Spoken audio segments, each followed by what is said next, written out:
agenda perkuliahan kita. Ini pertemuan ke-12 ya Pak Arif ya?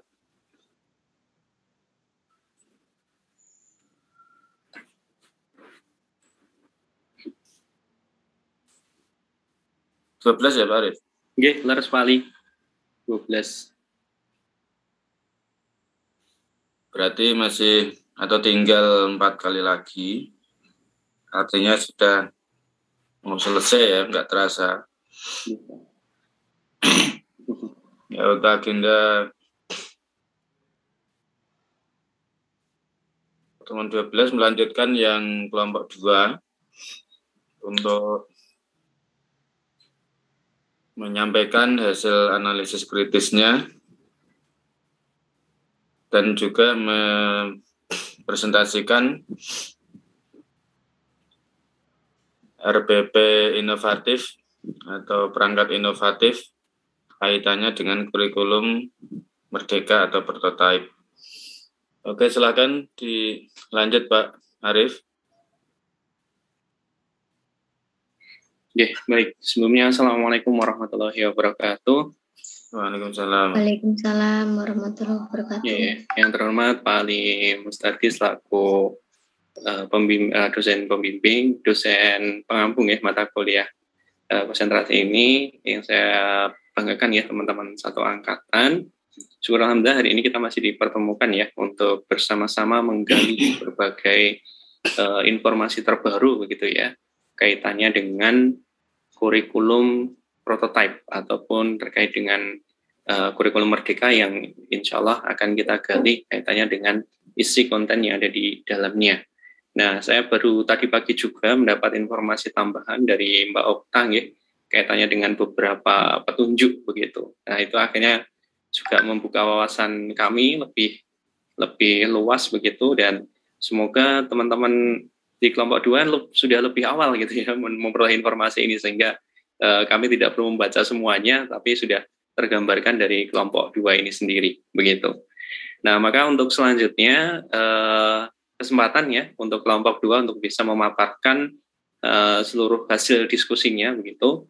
Berikut mulai dari analisis dan juga rancangan kaitannya dengan perangkat pembelajaran yang menjadi ide baru gitu ya kaitannya dengan kurikulum terbaru kita begitu. Nah, maka untuk pengantarnya saya tidak perlu berpanjang lebar ya, langsung saja kepada kelompok 2 yang akan dikomandoi oleh Mas Ibda ya, selaku ketua kelompok, disilahkan.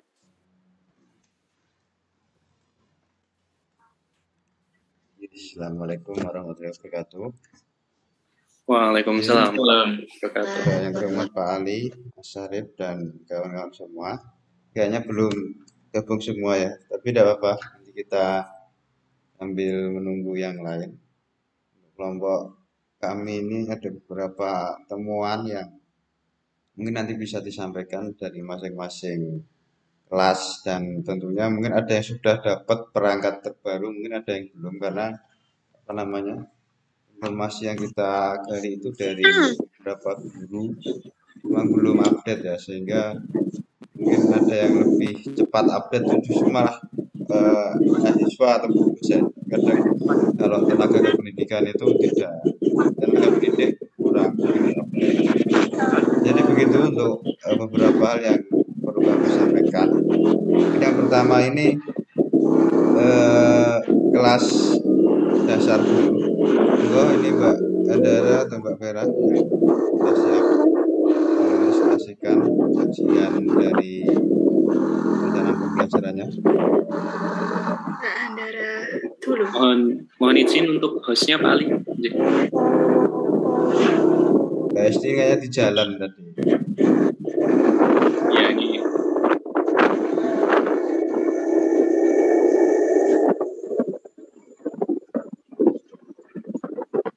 Oke. Mute dulu.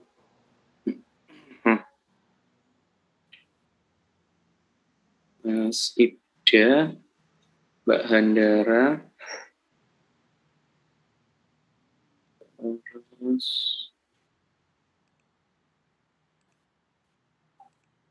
Mbak Hesti ya, Mbak Nesi,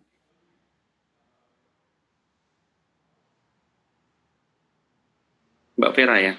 Nah ini terima. Sudah kita jadikan semuanya, bisa share screen.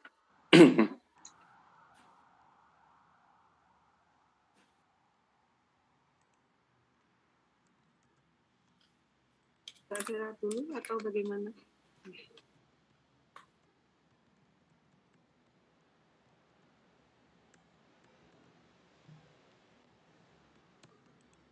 Mbak Andara dulu, monggo. Ini ya.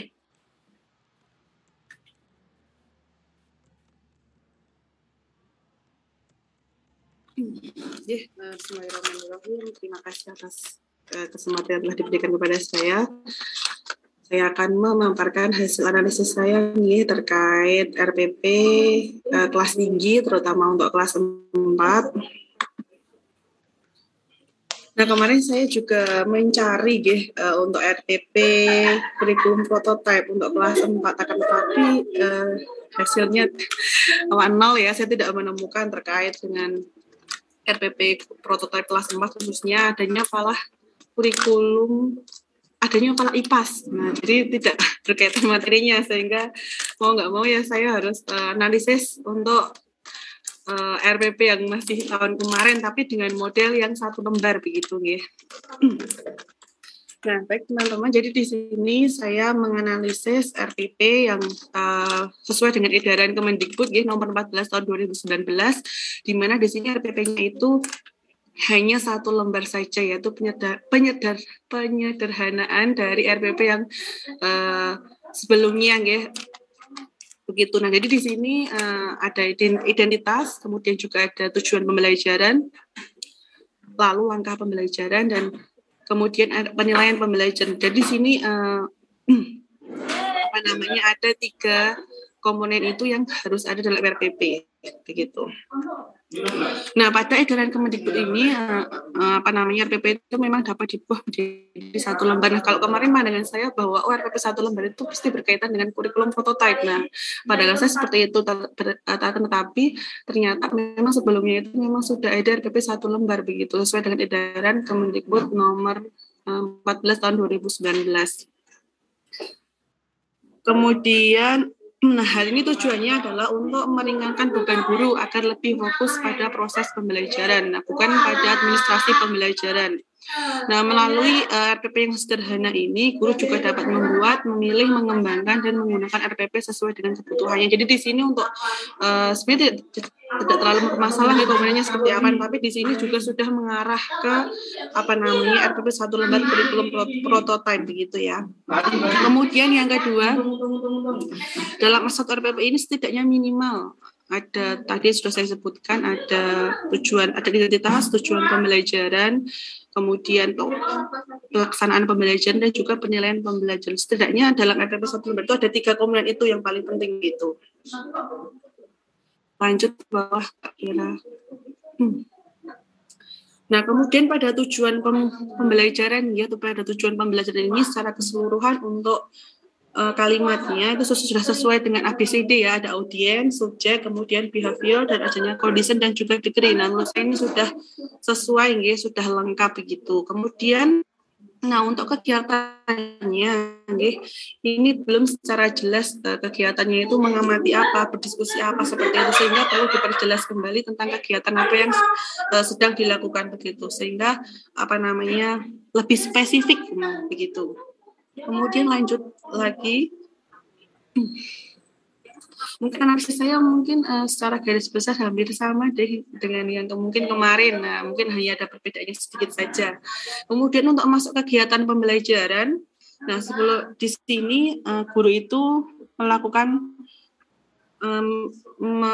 pembukaan dengan salam dan juga berdoa. Nah, kemudian juga langsung mengenai materi. Nah, langkah lebih baiknya dalam kegiatan pendahuluan ini, yang pertama adalah sebelum masuk materi ke pembelajaran, guru itu dapat menyiapkan siswa. Nah, mungkin bisa dengan bertanya kabar, kemudian bernyanyi, atau mungkin dengan kegiatan literasi dan sebagainya, sehingga fokus anak itu sudah siap untuk menerima materi begitu. Kemudian dalam kegiatan apersepsi juga belum dijelaskan secara spesifik guru itu akan melakukan apersepsi apa. Nah, di sini perlu diperjelas lagi persepsi apa yang akan diberikan ke siswa begitu. Bisa mungkin terkait dengan kehidupan sehari-hari siswa atau mungkin juga bisa dengan menyanyikan lagu dan sebagainya.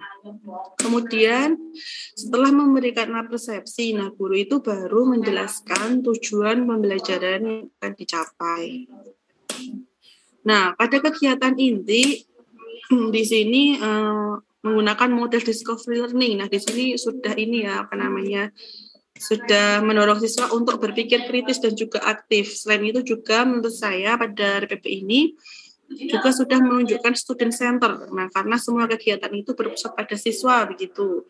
Kemudian ada kegiatannya juga untuk sintaknya itu sudah meliputi model discovery learning sudah mencakup, yaitu yang pertama adalah pemberian rangsangan, kemudian identifikasi masalah, pengumpulan data, pengolahan data, pembuktian, dan juga penarikan kesimpulan. Nah, di sini juga sudah terlihat pada kegiatan inti yang dilakukan guru begitu.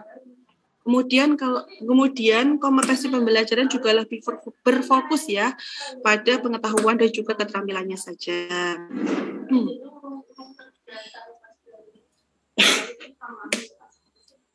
Nah, kemudian pada kegiatan penutup, ini guru juga sudah mengajak siswa untuk membuat resume. Nah, ini juga sebagai salah satu kegiatan refleksi terkait dengan materi pembelajaran yang diajarkan pada hari itu. Kemudian juga guru belum memberikan tindak lanjut terkait dengan pembelajaran hari itu.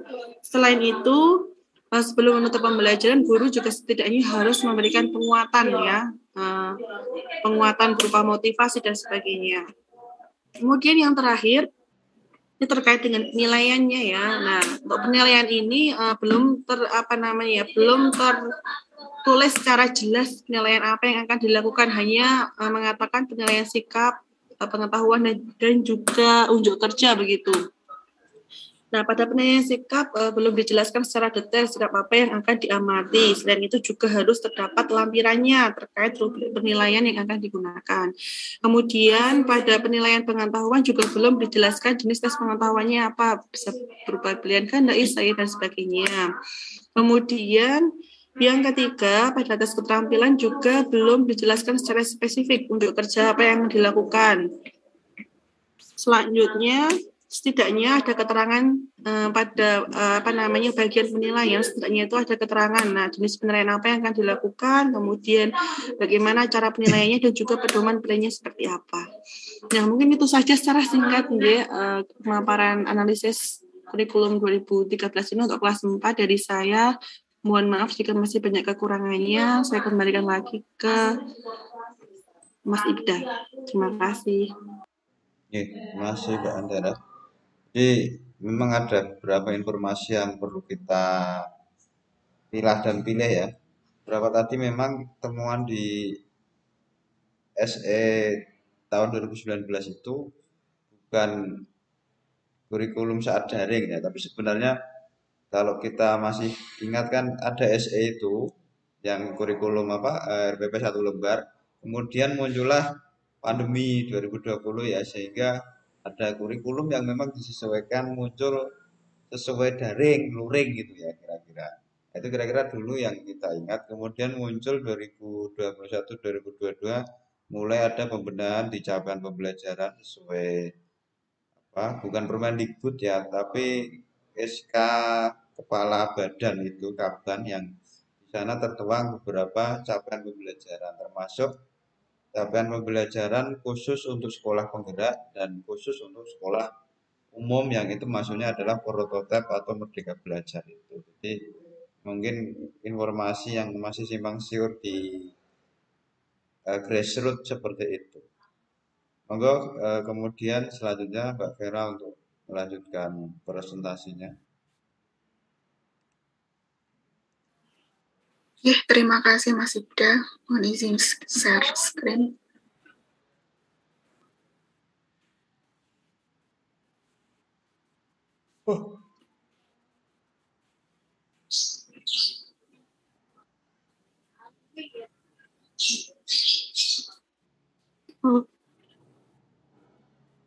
Bukan yang ini. Aduh, Aduh.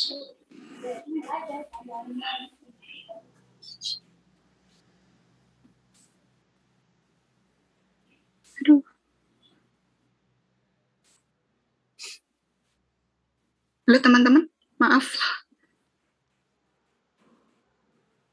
Sebentar. Yang ini.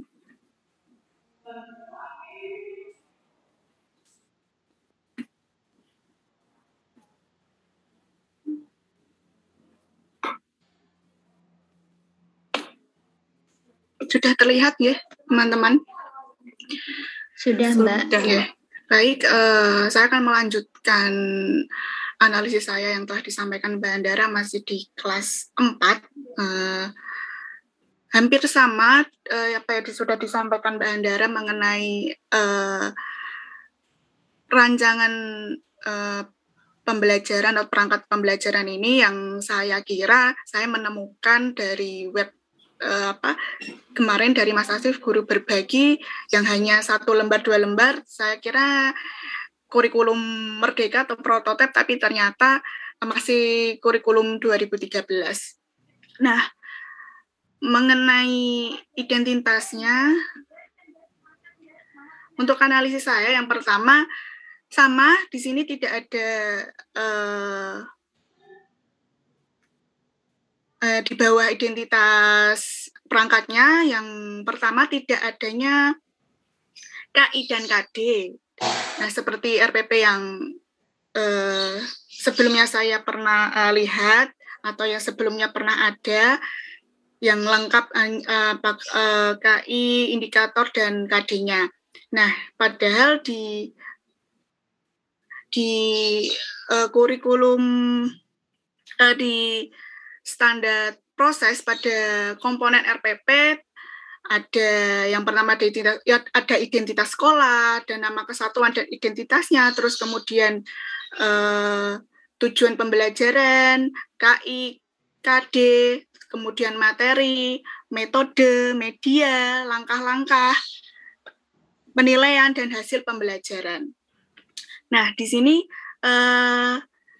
saya rasa di sini kurang dalam mencantumkan KI dan KD karena apa yang diharapkan dalam nantinya kompetensi dasarnya pada perangkat ini.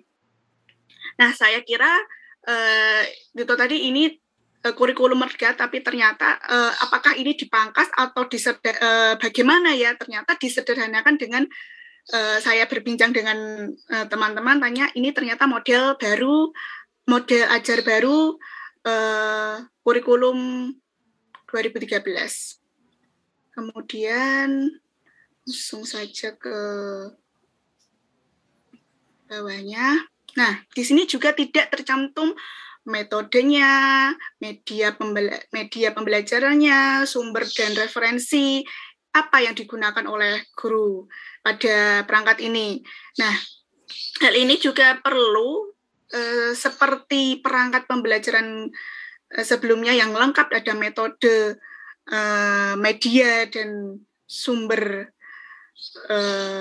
pembelajarannya seperti apa? Apakah memang sudah layak, sudah tepat, menarik atau tidaknya, dan diharapkan kalau di perangkat ini ditambahkan metode atau media apa yang menarik, inovatif, dan interaktif.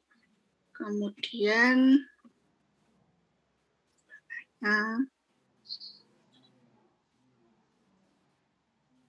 nah di sini juga belum ada rubrik penilaian yang lengkap. Bagaimana kalau di ini bagaimana pembacaan puisinya, ciri-ciri puisi dan kalau di sini tadi metodenya tidak ada metodenya, cuma di sini ada lembar materinya atau aktivitas kelompoknya, seperti yang pertama puisi, ada puisi cita-cita. Nah, terus kemudian di sini yang kedua mengamati gambar. Kemudian yang terakhir, ini tugas LKS ya, lembar kerja siswa. Saya rasa sudah untuk lembar kerjanya menarik, dan apalagi di kelas 4 menarik dengan adanya gambar dan lengkap, menarik untuk siswa. Nah, namun di RPP ini materinya tidak dicantumkan dan rubrik penilaiannya juga tidak ada. Kemudian bawahnya lagi analisis saya. Oh, ini ada lembar evaluasi. Evaluasinya cuman bagaimana mencermati puisi dan mencermati gambar. Mencermati puisi dan gambarnya, kemudian identitasnya.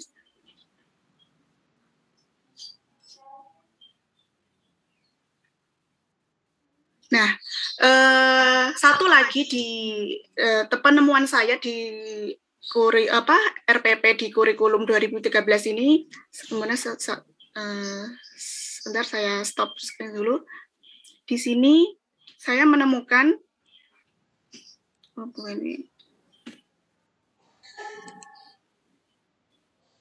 Nah, di sini saya menemukan RPP yang saya rasa lengkap, tapi belum prototipe ya, masih K2013. Di sini saya rasa sangat lengkap, ada mulai dari identitasnya, ada KI, KD, dan di sini memang yang dijelaskan adalah yang ditercantum adalah bahasa Indonesianya, mata pelajaran bahasa Indonesia. Ada tujuan pembelajaran, materinya lengkap, sudah ditulis mulai dari naskah drama di kelas 4, kemudian cerita atau sejarah Maling Kundang, kemudian lagi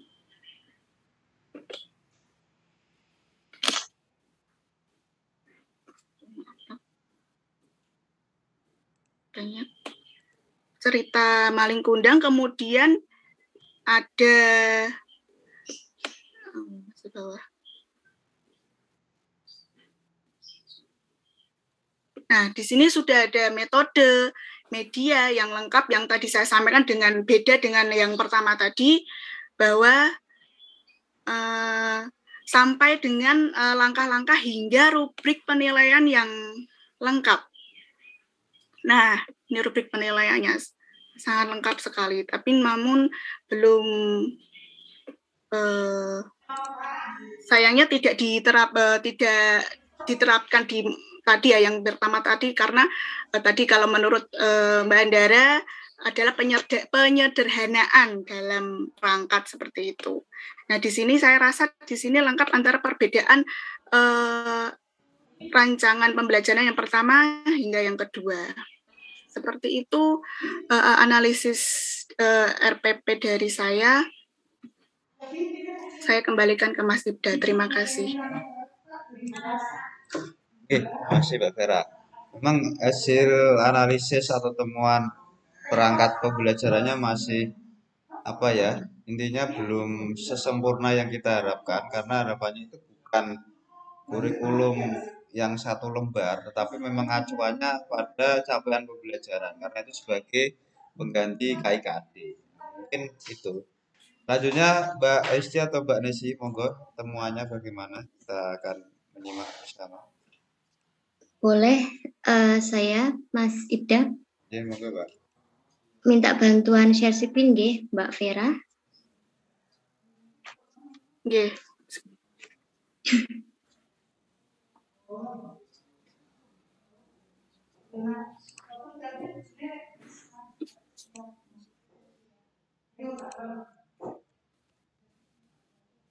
Oke, terima kasih atas bantuannya Mbak Vera. Oke, baiklah teman-teman, ini adalah RPP yang saya temukan, atau saya diberi RPP ini pada salah satu guru yang SD-nya itu tidak boleh disebutkan begitu. Jadi saya tulis itu SD atau MI. Nah, Yang saya tulis merah itu tidak dicantumkan di dalam RPP ya. Ini saya tanya apakah sudah berlaku untuk kurikulum prototype atau dan lain sebagainya. Beliau bicara belum ada sosialisasinya tentang hal itu begitu. Jadi untuk penerapan kurikulum prototype ini belum tersosialisasi begitu sepertinya di kabupaten saya begitu ya. Jadi ini masih menggunakan kurikulum 2013 begitu. Di sini si ibu guru ini menggunakan tema 1, subtema 1. Nah, di sini analisisnya yaitu tidak terdapat muatan pelajaran, padahal tidak ditulis muatan pelajaran begitu ya. Padahal muatan pelajaran ini akan memberikan informasi tentang apa muatan pelajaran yang akan diajarkan pada siswa gitu. Nah, muatan pelajaran yang ada di tema 1, subtema 1, pelajaran pertama, pelajaran ke-1 ini adalah IPA dan Bahasa Indonesia. Nah, kalau kita cuma lihat identitasnya, itu kita pasti sekilas, oh ini pelajaran IPA gitu. Muatan pelajaran ini ditulis, itu juga membantu evaluator ya ketika berada di dalam kelas. Oh, berarti guru ini akan mengajarkan IPA dan Bahasa Indonesia begitu. Kemudian tidak terusnya KI yang sudah disampaikan oleh Mbak Handera sama Mbak Vera, tidak ditulis KI di dalam RPP tersebut begitu ya. Jadi penulisan RPP ini tidak mencantumkan KI, padahal KI digunakan untuk mengidentifikasi KD. Tapi ketika kita kemarin bicara tentang kurikulum prototype yang mana nantinya KI, KD, dan indikator ini diganti dengan capaian pembelajaran. Nah, kira-kira guru tersebut bingung nggak untuk mengembangkan di tujuan pembelajaran? Mereka kan seperti KTSP, itu kan runtut ya, kayak kompetensi inti pada KTSP, kalau tidak salah itu standar kompetensi SK-nya begitu. Kalau kompetensi dasar tetap kompetensi, jadi standar kompetensi dasar, indikator, kemudian tujuan. Jadi ini kan runtut. Kalau di 2013 juga ada kompetensi intinya, kemudian kompetensi dasarnya, indikator, kemudian tujuan pembelajaran. Yang mana kan di kompetensi inti itu ada 1 sampai 4 ya, ada kompetensi 1 sampai 4. Nah, yang mana kompetensi ini yang 1 sampai 4 ini nanti akan diturunkan. Kalau saya bicara diturunkan, kalau saya menjelaskan itu diturunkan ke kompetensi dasar, yang mana nantinya ada simbol atau ada huruf, misalnya 3.1, yang mana artinya 3.1 ini kompetensi inti yang ketiga, terus yang satunya ini artinya kompetensi dasar yang pertama. Nah, di kompetensi dasar ini itu bisa dikembangkan bahkan sampai 10, jadi ada 3.10 misalnya begitu. Nah, begitu juga dengan indikator seperti apa yang nantinya akan diterapkan atau akan dicapai di dalam pembelajaran di dalam kelas begitu. Ini belum ada kompetensi inti dan kompetensi dasar yang tertulis di RPP tersebut begitu ya. Nah, tujuan pembelajarannya ini adalah turunan dari indikator ya. Jadi tinggal menyesuaikan indikator yang akan dicapai oleh guru tersebut begitu. Nah, di sini juga tidak tertulis materi pembelajarannya. Nah, materi pembelajaran itu sebisa mungkin ditampilkan di RPP begitu ya. Untuk apa? Untuk membantu guru dalam dapat berpikir kreatif sesuai dengan materi yang diajarkan dan tidak terpaku dengan adanya buku siswa. Nah, karena kalau di kurikulum 2013 juga ada buku guru, ada buku siswa ya. Jadi biasanya si guru ini biasanya, tapi ada juga yang guru kreatif, buku siswa itu sebagai pendamping gitu. Jadi guru ini hanya lihat buku gurunya, oh ternyata pelajaran ini. Jadi lihat ke buku siswanya, oh materi ini udah langsung diberikan ke siswa begitu. Jadi sebisa mungkin guru tersebut harus sekreatif mungkin, berpikir kreatif untuk memberikan materi tambahan yang terkait dengan tema, subtema yang dipelajari gitu ya. Tidak hanya terpaku pada buku guru gitu. Kemudian di sini juga analisis saya ada yang belum tercantum, yaitu metode, media, dan sumber belajar. Seperti Mbak Vera tadi ya, belum tercantumkan ya. Jadi seandainya seorang guru tersebut kurang kreatif untuk berpikir menggunakan metode, media, dan sumber seperti apa yang akan digunakan dalam kelas begitu, mungkin solusinya bisa copy paste di buku guru. Nah ini seperti mentoknya ketika guru tersebut, aduh pakai metode apa ya, media apa ya, sumber belajar apa ya, itu di buku guru udah difasilitasi tentang hal ini, metodenya apa, kemudian medianya apa, sumber belajarnya apa, begitu ya. Kalau mentoknya begitu, tetapi sebaiknya ditambah dengan cara yang baru, karena anak-anak di SD itu suka yang hal-hal yang baru begitu ya, tidak cuma monoton di buku guru siswa begitu. Nah ini dikarenakan untuk menghidupkan pembelajaran di kelas dan membangkitkan selera belajar siswa begitu. Jadi mungkin bisa lebih diperlengkap, diperjelas dengan metode media sumbernya agar si pembaca juga kayak orang yang membaca RPP kita, orang yang mengevaluator kita bisa udah tahu jalannya ini begitu, metodenya pakai ini, mereka pas begitu. Next ke kegiatan pembelajarannya. Untuk pendahuluannya saya lihat so far so good ya.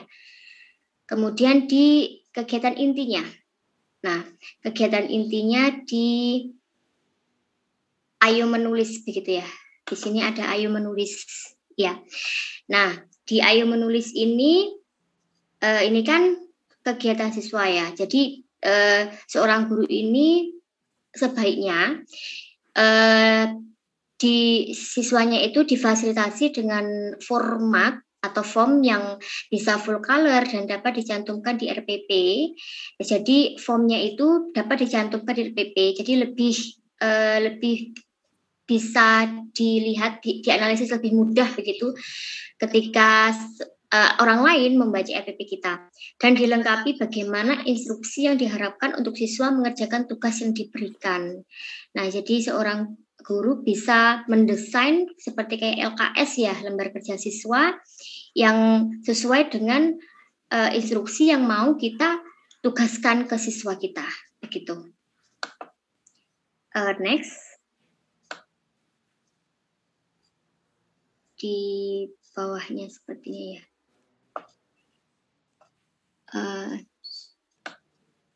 ya.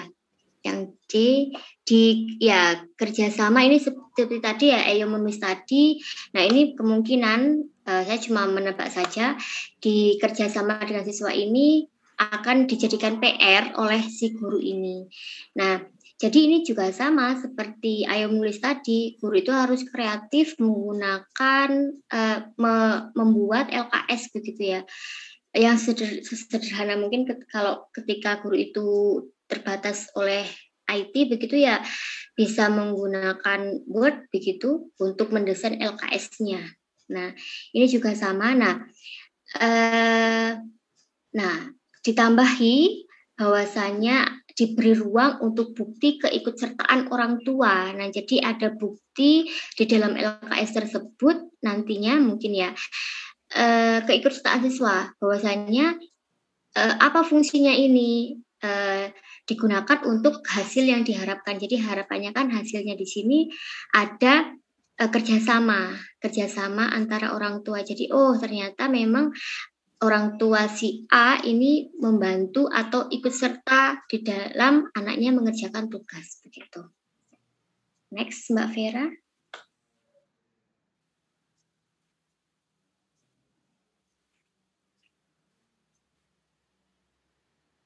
Nah, di sini di lembar penilaiannya sudah lengkap, ada penilaian sikap, pengetahuan, meskipun pengetahuannya belum tercantum bagaimana soalnya dan bagaimana rubriknya begitu ya. Yang terakhir, pengayaan, Mbak Fira. Nah, ada ya pengayaan. Nah, di remedial dan pengayaan ini,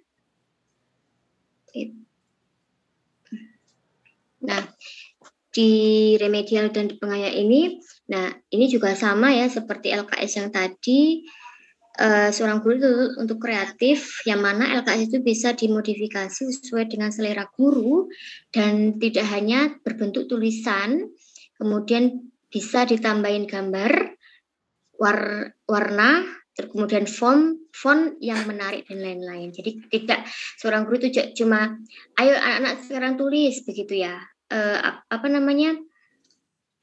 Misalnya instruksinya hanya tulisan saja begitu. Jadi tidak kurang menarik perhatian anak untuk mengerjakan tugasnya begitu. Nah, seorang guru itu dituntut untuk kreatif untuk membuat LKS yang sederhana kalau dengan full color, mungkin begitu. Terima kasih. Saya kembalikan ke Mas Fikda. Oke, terima kasih Mbak Nasi. Selanjutnya Mbak Esti sudah siap? Mungkin ada hal yang beda dengan temuan atau paparan Mbak. Iya Mas, insya Allah siap. Mendadak share screen Mbak Firang ya.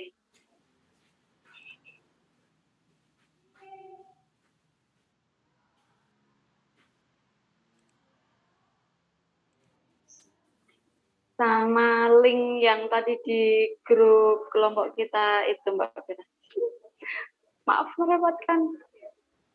Sebentar.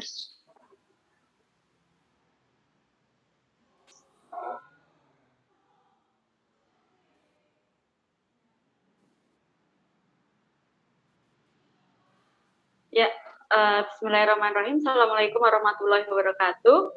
Baik, yang terhormat Bapak Ali Muhtadi dan teman-teman. Pada kesempatan kali ini saya akan mempresentasikan tentang lesson plan kelas 5. Kebetulan apa yang sudah disampaikan oleh Mbak Nesi barusan ada yang sedikit berbeda dengan apa yang saya temukan. Dan kebetulan lagi saya mendapatkan RPP dari sekolahan di Salatiga. Ini sekolah alam, jadi mungkin agak mempunyai sedikit perbedaan format. Ketika saya melihat RPP ini merupakan RPP bukan terbaru ya, istilahnya di tanggalnya itu tanggal 11 Maret, jadi sekitar bulan Maret 2022. Jadi kalau saya gurunya tidak menyebut ini ikut kurikulum prototype karena sudah dari dulu mereka mempunyai format RPP seperti ini. Mungkin bisa di-scroll Mbak Vera. Jadi mereka para fasilitator membuat RPP itu dari hari Senin sampai hari Jumat. Ya, jadi hanya sedikit-sedikit seperti itu.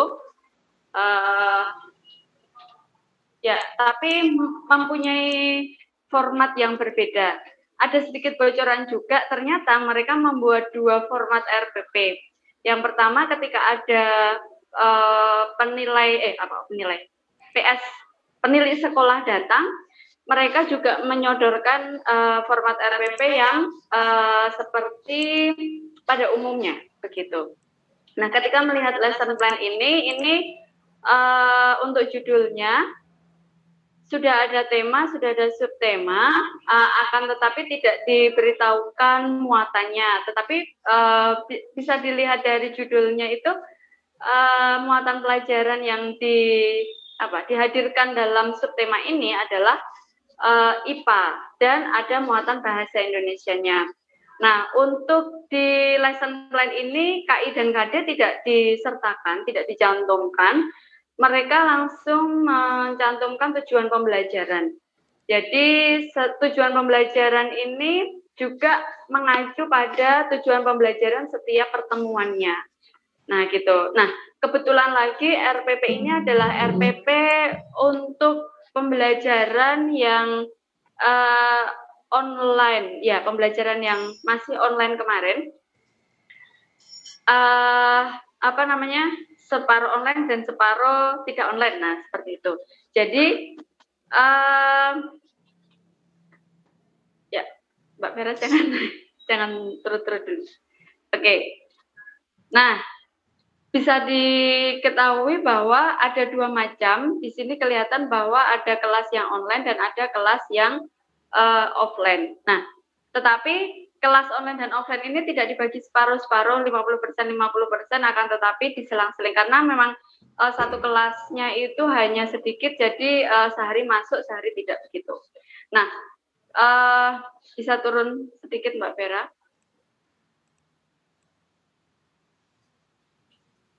Ya, mulai Rabu. Nah, di hari Rabu ini yang saya lihat ada muatan pelajaran bahasa Indonesianya, yaitu materinya tentang iklan. Dan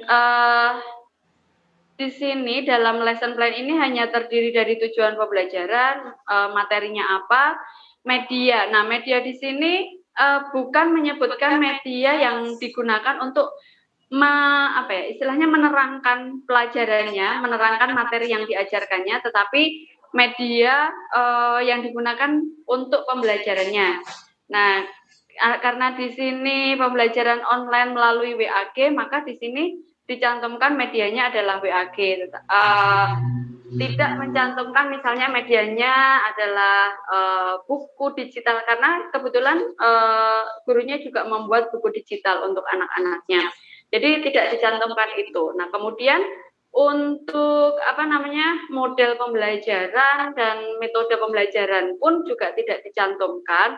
Meskipun ketika saya wawancarai itu untuk sekolahan ini model kalau strategi kebanyakan student center, pendekatannya hampir seperti pendekatan saintifik. Tetapi mereka juga mempunyai pendekatan yang lain, yaitu step-step pembelajarannya ini menggunakan ICCI. IC itu intellectual curiosity atau rasa ingin tahu. Nah, di dalam step ini hampir sama dengan kegiatan 5M yang mengamati dan menanya. Jadi di situ ada dibangun intellectual curiosity dari para siswa. Kemudian berikutnya adalah creative imagination. Nah, dalam step ini siswa diajak untuk membuat imajinasi sekreatif mungkin. Nah, biasanya kalau gurunya menerangkan waktu saya wawancara itu, siswanya diminta untuk memikirkan sesuatu yang nanti bisa dijadikan creation, ciptaan dari masing-masing anak, begitu. Nah, kemudian yang AD atau art discovery itu seni untuk menemukan sesuatu atau berinovasi. Jadi dari beberapa contoh yang diberikan oleh guru, nah di dalam step ini siswa diminta untuk membuat inovasi gitu. Jadi ketika tadi di step creative imagination ini membayangkan, nah ini lebih diperdalam lagi. Nah, kemudian yang terakhir Noble attitude atau akhlak mulia. Jadi di ending dari setiap pembelajaran di satu pertemuan itu endingnya adalah noble attitude atau akhlak mulia. Meskipun itu tidak tersurat ada dicantumkan dalam RPP, seperti kalau di kurikulum 2013 itu kan afektifnya sering dicantumkan, misalnya karakter apa yang dikuatkan di situ. Nah, tetapi saya tanya gurunya tidak harus dicantumkan di dalam RPP. Jadi penguatan untuk noble attitude itu nanti bisa secara langsung begitu. Nah, kemudian kalau dalam langkah-langkah pembelajaran yang dilakukan oleh fasilitator dalam IC itu, guru mengajak siswa menonton, mendiskusikan iklan yang di-share, kemudian membuka buku digital, mengidentifikasi berbagai jenis iklan. Nah, dalam satu aktivitas intellectual curiosity itu ada, kalau saya amati ada 3 kerja operasional di situ. Nah, kemudian CI atau langkah dalam CI-nya, guru memberi sejumlah challenge untuk anak-anak dan meminta anak-anak untuk menyelesaikan tantangan-tantangannya. Dan ini tantangan-tantangan ini ada di buku digital yang dibuat oleh guru.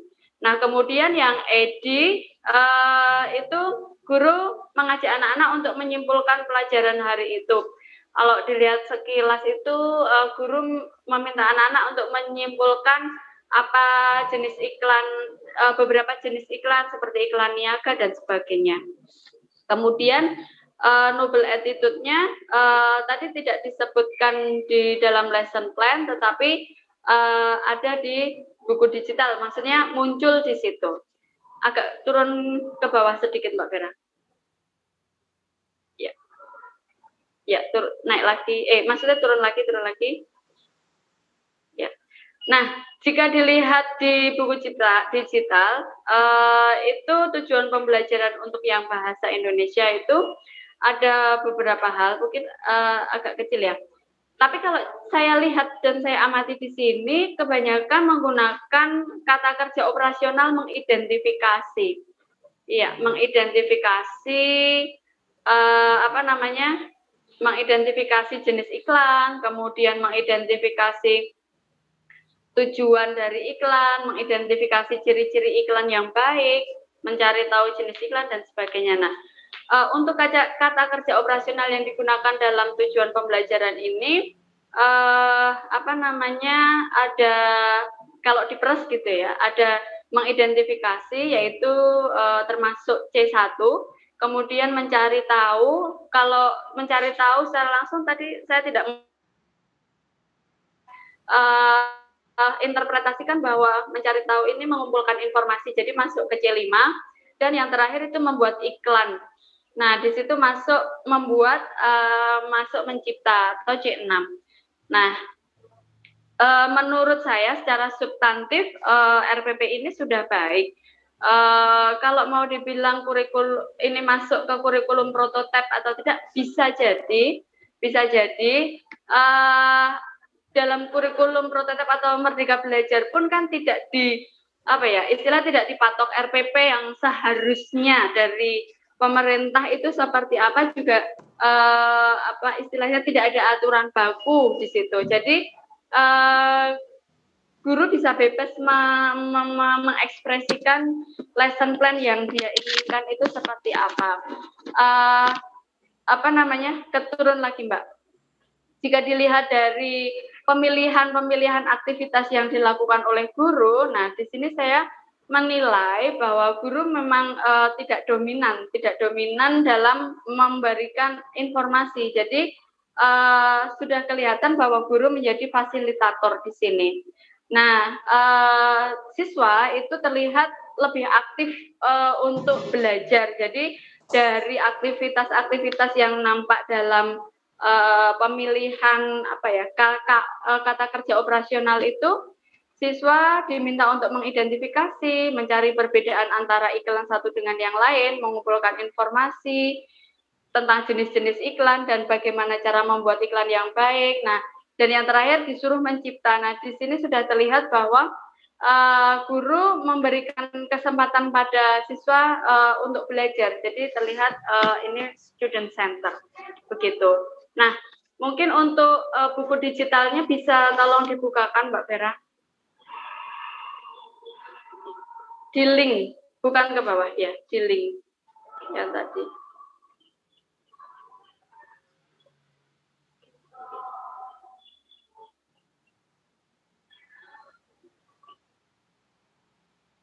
Kalau ada tulisannya ups gitu, nanti di refresh aja, klik tombol refresh atas. Sebentar Mbak, loading. Ya.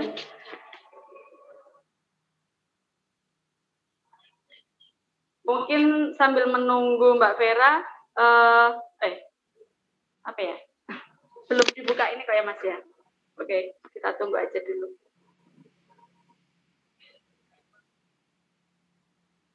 Ya, sebentar ditunggu sebentar, nanti diklik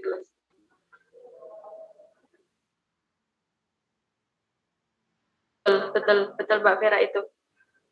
Coba di read now itu, diklik read now.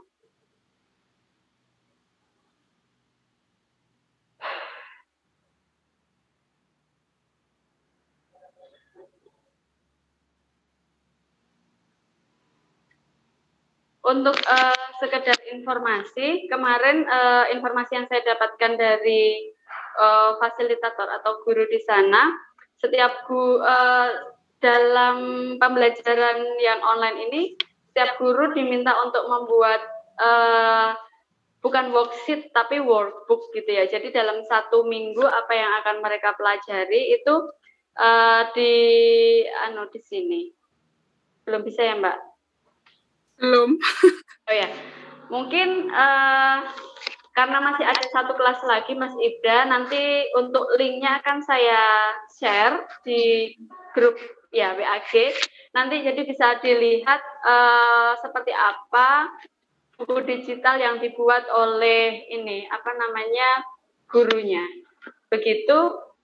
Mungkin ini saja yang bisa saya sampaikan. Terima kasih. Assalamualaikum warahmatullahi wabarakatuh. Waktu saya kembalikan lagi kepada Mas Ibda. Ya, terima kasih Mbak Esti. Kelas tadi yang mungkin URL-nya sinyalnya lapar. Selanjutnya mohon izin ini kelas 6 ya. Kelas 6. Sesuai yang kami dapat memang saya mencari kelas 6 untuk yang sekolah real yang di SD maupun MI negeri swasta lintas kota itu belum punya yang Merdeka Belajar atau prototipe ya. Cuman ini karena tahun lalu kami ikut ini ya program organisasi penggerak, kebetulan di BGI atau mendapat bagian menyusun modul yang kelas literasi. Ini saya analisis hasil yang saya tulis sendiri, jadi lebih mudah seperti ini. Yang pertama berkaitan dengan perbedaan dengan 2013. Memang nomenklatur yang kami dapat saat pelatihan instruktur itu bukan RPP ya, tapi karena ini untuk program organisasi penggerak atau kayak sekolah penggerak gitu. Itu memang modul ajar, bukan rencana pelaksanaan pembelajaran. Nah, soal regulasinya ke depan seperti apa, saya kira nomenklatur ini menyesuaikan dengan peredaran yang sudah ditetapkan oleh pemerintah seperti itu. Nah, kemudian yang ini membedakan dengan kurikulum 2013, jelas kalau di Permendikbud nomor 22 kalau nggak salah ya, itu kan ada 13 komponen. Yang itu memang secara umum rigid gitu ya, satuan pendidikan sampai evaluasi dan seterusnya. Hanya saja di kurikulum Merdeka Belajar ini fokusnya itu memang pada 3 aspek, meskipun bisa dimodifikasi sendiri seperti yang sudah disampaikan teman-teman tadi ya. Dimulai dari tujuan pembelajaran, kegiatan, dan asesmennya. Nah, sedangkan yang lain itu sebenarnya hanya pelengkap. Jadi ini catatan yang kami dapat dari beberapa RPP tersebut. Hanya saja yang ditekankan beberapa teman-teman tadi masih pada RPP 1 lembar yang itu SE-nya 2019. Dan tentunya itu hanya untuk awal ya. Saya kira yang real sesuai kebijakan ya yang capaian pembelajaran itu, bukan RPP 1 lembar atau sesuai SE ya, karena dasarnya hanya SE. Nah, kemudian yang kami susun ini memang masih menggunakan KIKD, tematik, dan juga masih rasa kurikulum 2013. Tapi ada perbedaan yang sudah ada karena CP saja baru yang real ya, yang sudah revisi ya baru bulan-bulan lalu ya, bulan Februari 2022. Sedangkan pelatihan pembuatan modul ajar ini sejak Agustus sampai Desember 2021. Artinya ini masih penyesuaian juga, meskipun nanti diuji cobakan di beberapa SD di Indonesia seperti itu yang mengikuti POP ini. Nah, untuk identitas saya kira tadi ya modul ajar tidak RPP. Kemudian mata pelajaran tidak dimasukkan di identitas, tapi ini pada programnya ikutnya apa? Misalnya karena ini masuknya adalah kelas literasi, jadi ada beberapa kelas literasi, numerasi, dan sains. Karena saya masuknya literasi, di sini memang ada penekanan muatan bahasa Indonesia ikut pada muatan literasi. Meskipun pada materinya nanti literasi itu tidak harus bahasa Indonesia dan tidak semua yang KIKD Bahasa Indonesia itu tergolong literasi. Tetapi mata pelajaran yang paling dekat dengan literasi di situ memang Bahasa Indonesia. Kemudian pada profil peserta didik, ini memang sudah menggunakan desain atau harapan sesuai kurikulum Merdeka, yaitu menggunakan profil pelajar Pancasila ya, atau karakternya seperti apa. Kemudian juga dilengkapi kecakapan abad 21 itu apa ya. Jadi ada berpikir kritis dan pemecahan masalah. Kemudian literasi fungsionalnya apa? Di sini ada kegiatan siswa membaca dan menulis karakteristik negara ASEAN. Sedangkan literasi informasionalnya mengekspresikan satu tarian kreasi Indonesia. Jadi ini mungkin perbedaan yang apa ya kita dapatkan dari RPP atau modul ajar yang kami susun seperti itu. Nah kemudian untuk asesmennya ini di awal ya. Artinya asesmen ini teori yang kami dapat kemarin itu tidak berkutat pada diagnostik, somatik, formatif, tapi lebih kepada mengacu pada assessment of learning, for learning, dan as learning. Artinya kalau as learning, of learning ini menilai capaian pembelajarannya apa yang akan didapat siswa. Sedangkan yang for learning ini untuk perbaikan pembelajaran, jadi disesuaikan dengan kebutuhan atau kompetensi gaya belajar, kesiapan, dan lain-lainnya.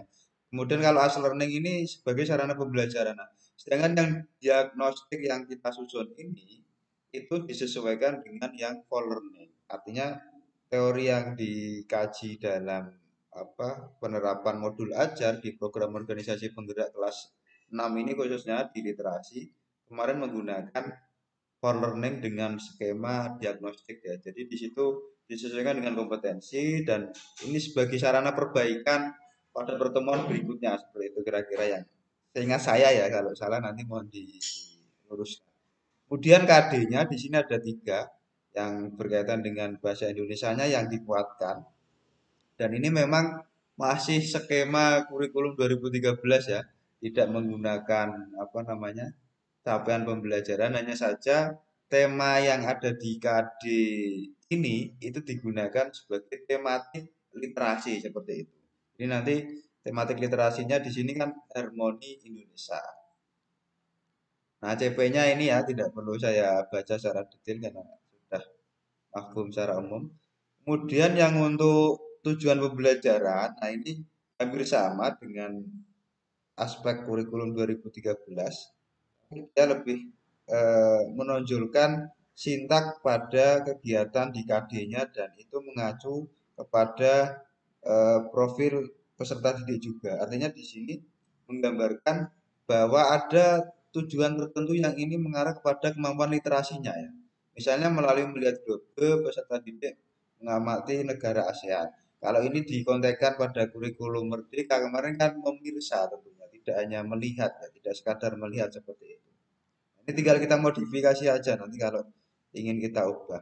Kemudian pada alur pembelajarannya ini masih menggambarkan proses dan hasil belajar yang diharapkan ya layaknya saintifik lah ya, layaknya pendekatan saintifik seperti kurikulum 2013.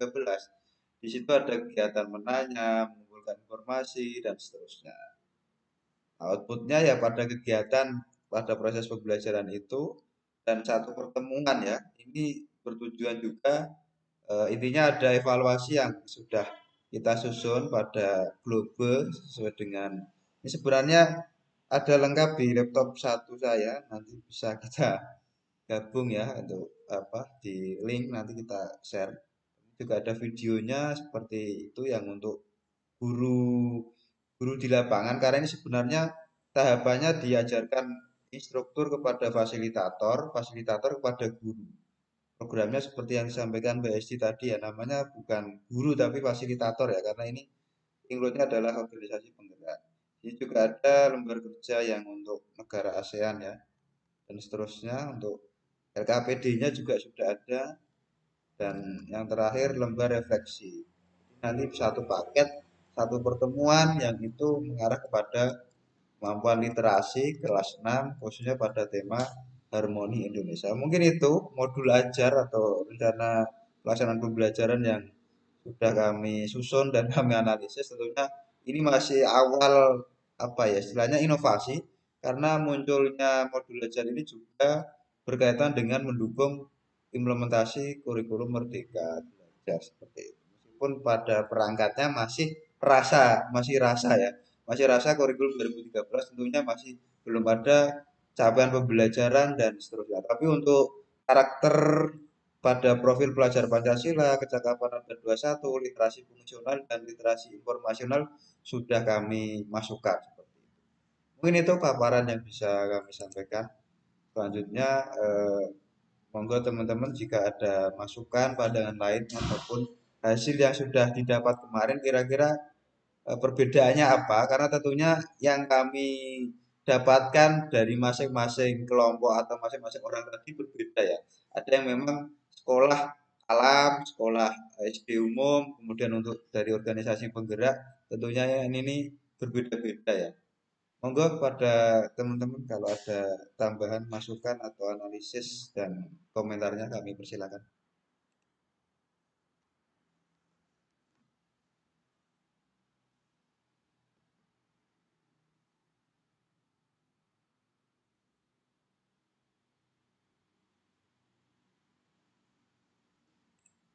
Tidak ada? Kayaknya pada menahan kantuk dan lapar ini Pak. Cukup teman-teman? Ayo silakan. Tadi kan sudah andan duhur kan sudah berbuka tadi. Bagi yang beduk. Silakan. Ini kelas berapa Pak? Ibda tadi. Kelas 6 tadi Pak. Sebetulnya saat ini tadi cukup menarik yang disampaikan Bu. Di sekolah alam tadi mana ya? Bu Hesti ya? Enggak, Pak. Ya memang kita di negara kita ini kan di Indonesia ini kan sangat beragam ya. SD-nya itu ada SD negeri, ada SD swasta, ada SD atau sekolah alam. Nah ini tentunya dengan karakteristik yang sangat berbeda, yang sesama formal saja antara negeri dan swasta itu berbeda. Kalau yang swasta kan ada tambahannya. Bahkan swasta yang SD swasta yang di dalam di bawah yayasan Islam itu rata-rata ada 3 muatan itu. Bahkan ada yang 4. Jadi kurikulum nasional, kemudian kurikulum lokal yayasan, muatan lokal yayasan, kemudian ada lagi tambahan yang beberapa itu ditambah dengan kurikulum internasional. Apakah itu Cambridge kurikulum atau yang lain. Nah, tentunya ini mempengaruhi tingkat, bukan beban ya bolehlah disebut beban, materi muatan di setiap sekolah atau bagi anak terutama. Nah, kalau sekolah alam itu mereka pengennya itu merdeka yang sepenuhnya gitu, kalau karepnya itu. Sekolah alam. Yes, pokoknya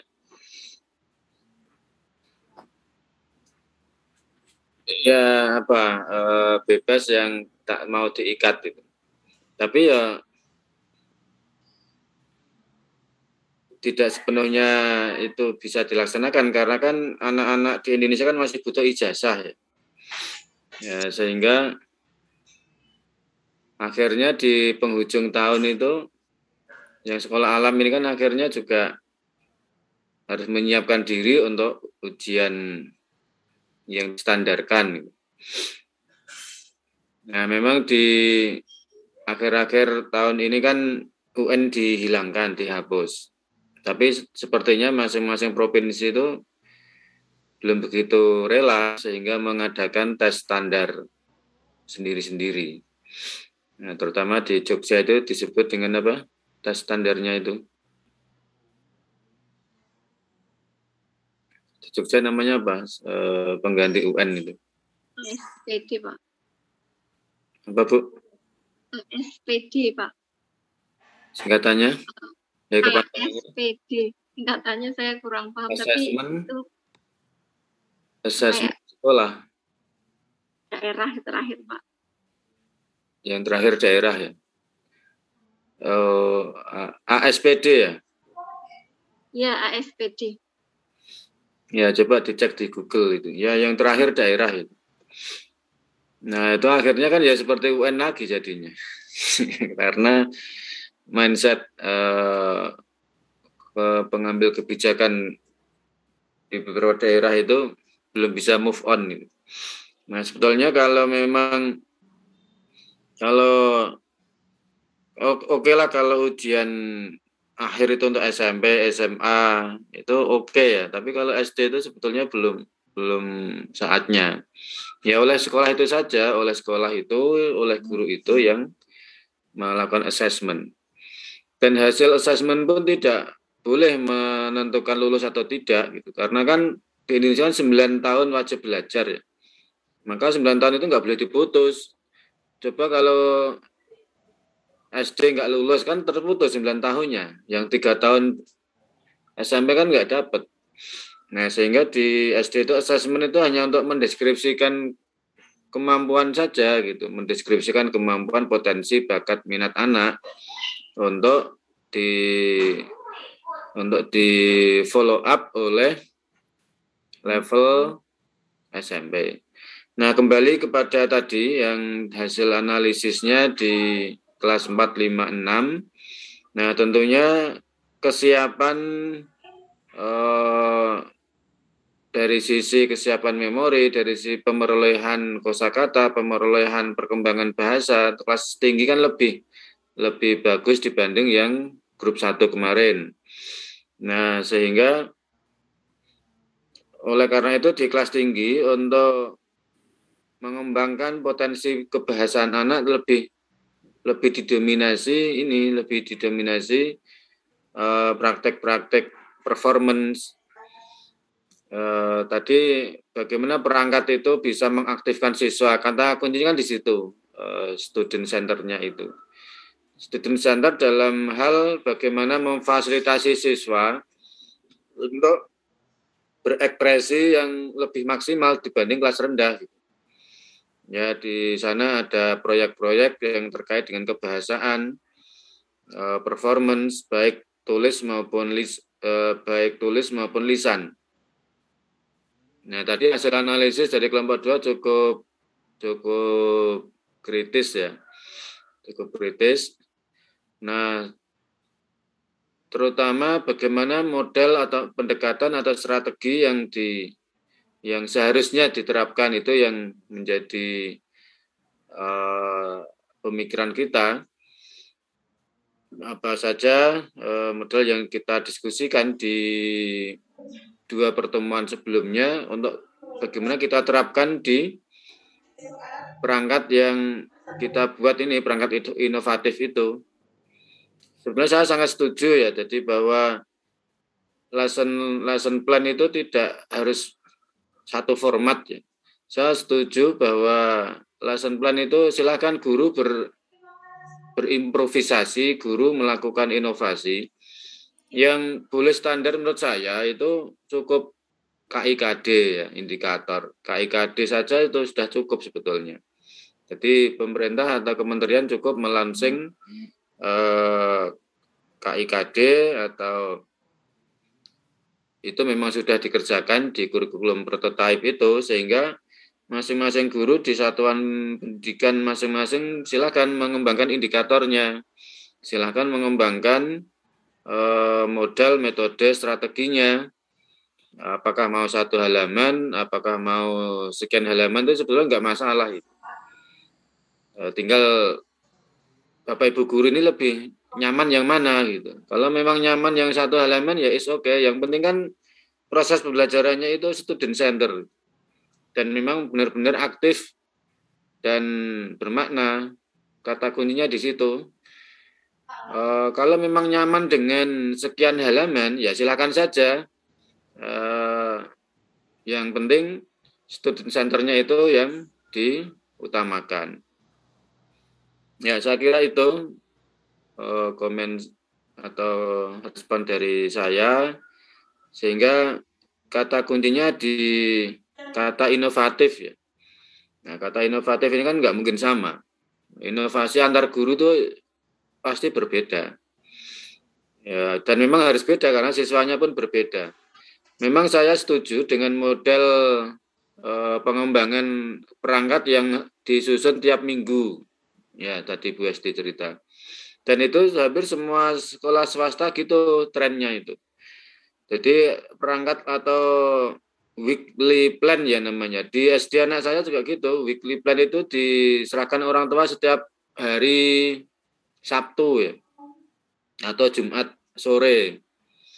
Jadi Jumat sore atau Sabtu itu guru kelasnya mengirimkan weekly plan untuk minggu yang akan datang. Terus gitu, sehingga itu selalu update. Jadi tidak disusun di awal tahun. Nah, itu saya setuju itu dan itu sangat bagus ya. Artinya update dan terus diupdate itu penting gitu. Jadi tidak formalitas tapi memang benar-benar real. Tadi Pak Ibda menyampaikan real itu penting ya, termasuk tadi perangkat yang dianalisis itu ya memang yang real dilaksanakan, dan tentunya model atau perangkat yang dikembangkan tim ini adalah perangkat yang real yang bisa dilaksanakan secara inovatif. Silakan kalau ada yang menambahi.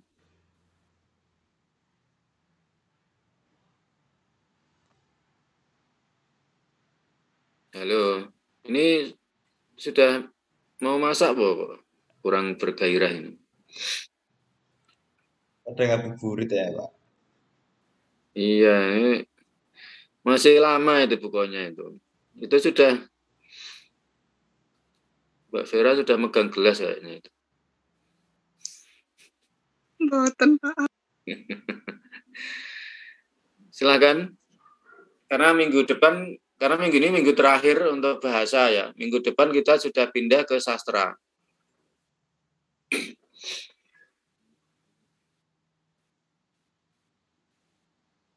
Dan karena ini S3 ya, sehingga harapan saya dan Bapak Ibu dosen yang lain, disertasinya ya memang nanti hubungannya kaitannya dengan disertasi masing-masing.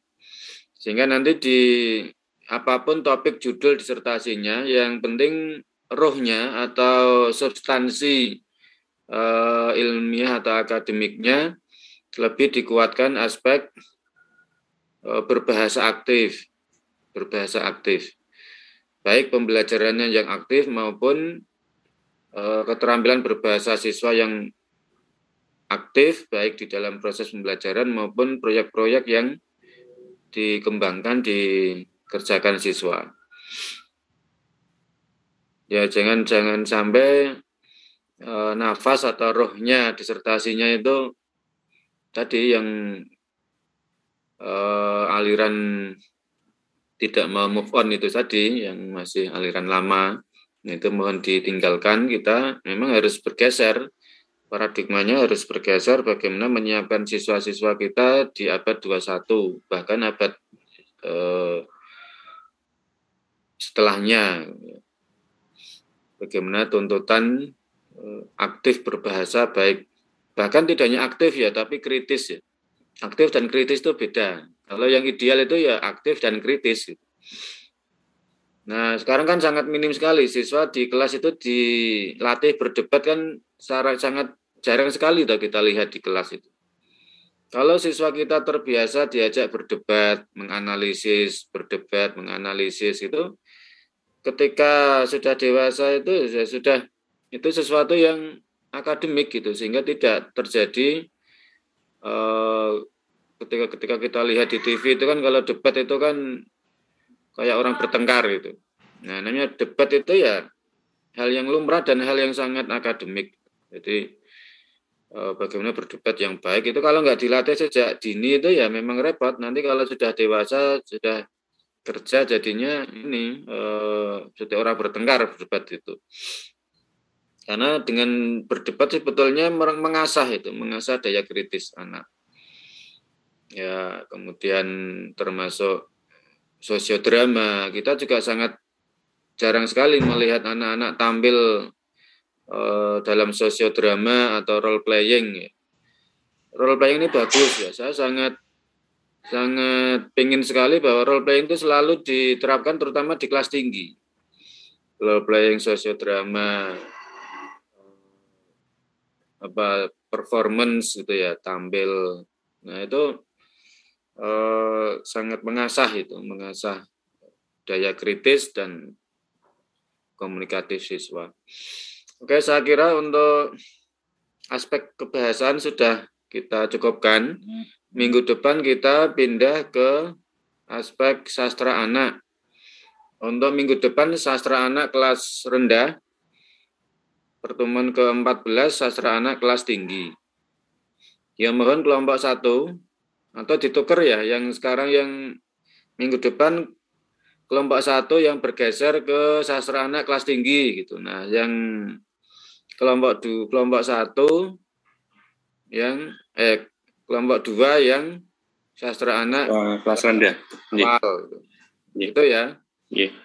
Masuk dari kemarin kelas awal, terus kelas tinggi, terus ada variasi lah. Oke. Yang dianalisis nanti yang dipresentasikan ya bagaimana pelaksanaannya saja, bagaimana pelaksanaan pendidikan sastra anak di kelas di SD baik awal maupun lanjut, kemudian bagaimana yang ideal gitu. Jadi 2 unsur itu saja, bagaimana pelaksanaan selama ini dan bagaimana yang seharusnya, yang ideal yang seharusnya. Gitu ya. Yeah. Oke, baik, kita akhiri dengan baca hamdalah. Alhamdulillahirrahmanirrahim. Assalamualaikum warahmatullahi wabarakatuh. Waalaikumsalam warahmatullahi wabarakatuh. Tapi nunggu jangan sekarang. Ya baik, sampai ketemu lagi. Iya, Wali. Arif, berarti minggu depan itu kita ya yang maju ya? Tetap kita ya, tapi materinya putar ya? Materinya kelas tinggi.